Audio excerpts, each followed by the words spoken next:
Hello friends, তো চলে আসলাম আরও একটি শর্ট ভিডিও নিয়ে। তো সকালবেলা উঠে প্রথমে চা খেয়ে নিলাম দুজনে মিলে।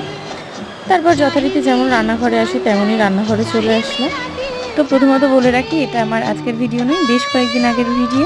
আর এখন আমি ভয়েস ওভার দিচ্ছি, কিন্তু আমাদের এখানে মারাত্মক বৃষ্টি হচ্ছে, যার জন্য ভয়েসটা একটু অন্যরকম শোনাতে পারে।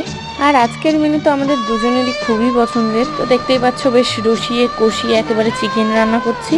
আর আমার বাড়িতে চিকেন বা মাটন হবে, অথচ গোটা রসুন পড়বে না, এটা হতেই পারে না। তো রসুনটা আমি একদম কষানোর সময়তেই দিই, না হলে ঠিকঠাক করে সেদ্ধ হয় না।